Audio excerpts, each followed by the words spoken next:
teriakan-teriakan hayya 'alas shalah, hayya 'alal falah. Bahkan di antara ada yang mereka menutup badannya dengan selimut karena masih kurang dengan yang namanya tidur. Mereka tidak tahu bahwa ancaman bagi orang-orang yang melalaikan sholat itu sangat besar. Ketika Allah katakan di dalam Al-Quran dan bertanya, masalakakum fi saqar, kenapa kalian menjadi penghuni neraka saqar? Qalu lam nakum minal musallin.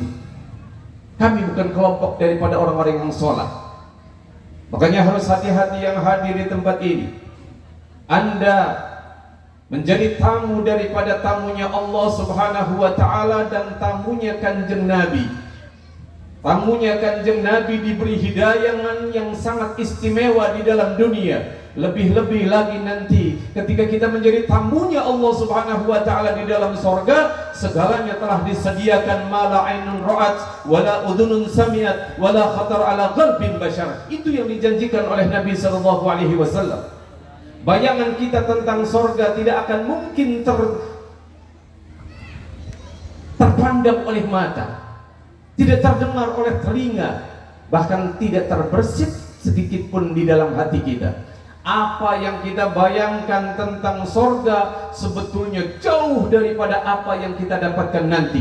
Begitupun apa yang kita bayangkan tentang neraka. Neraka itu sangat memilukan, neraka itu sangat menyakitkan. Hakikatnya lebih daripada semua itu.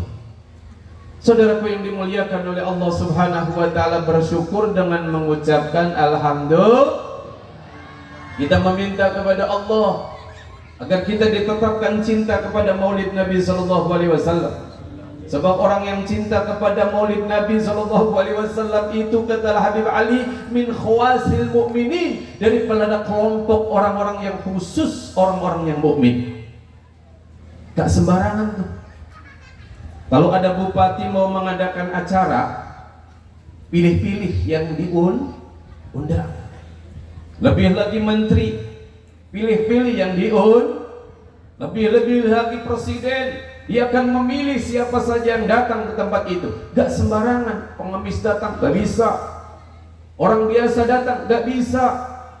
Yang diundang adalah orang-orang yang khusus, yang dipilih oleh presiden. Kita-kita yang ada di tempat ini dipilih oleh Nabi Muhammad untuk menjadi siapa? Tamunya beliau. Bukankah kita pernah mendengar Nabi SAW mengatakan, man kana yu'minu billahi wal yawmil akhir falyukrim dhaifahu. Siapa orang yang beriman kepada Allah dan hari akhir, hendaklah dia memuliakan tamunya. Ketika kita menjadi tamunya Kanjeng Nabi, pastinya Kanjeng Nabi lebih memuliakan kita. Kita tidak tahu apa yang diberikan oleh Allah di tempat ini. Saudara tahu, langkahan kaki kita menuju tempat ini berapa langkah? Ada nilai pahala. Dosa dihapus, ditambah pahala, derajat diangkat. Satu langkahan kaki.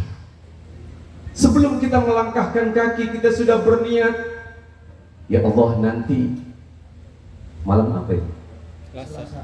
Pada malam Selasa akan ada Maulid Akbar. Saya pengen hadir. Sudah ada niat di situ, baru saja niat sudah ditulis sama Allah Subhanahu wa ta'ala. Ada kebahagiaan buat kita, dikasih pahala kebahagiaan. Dan nilai pahala kebahagiaan ini sangat besar, Ibu. Ketika seseorang menyambut kehadiran Nabi Muhammad SAW maulidnya dan berbahagia, nilai kebahagiaannya itu jauh dan jauh nilainya. Saudara tahu,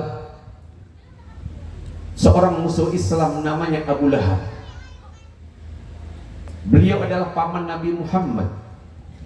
Akan tetapi dia berada di dalam api nerakanya Gusti Allah. Kenapa? Karena sering menyakiti Kanjeng Nabi, menghambat perjuangan Kanjeng Nabi, pengen menghancurkan agamanya Kanjeng Nabi. Di neraka sekarang. Akan tetapi perlu ibu ketahui, di dalam kitab Sahihul Bukhari dijelaskan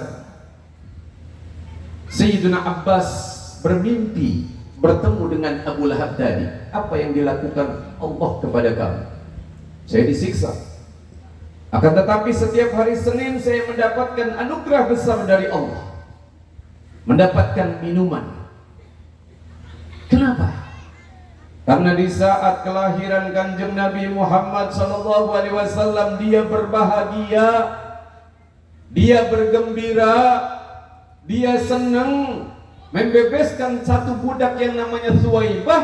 Kenapa? Karena lahirlah seorang ponakan yang namanya Muhammad bin Abdillah. Sallallahu alaihi Muhammad.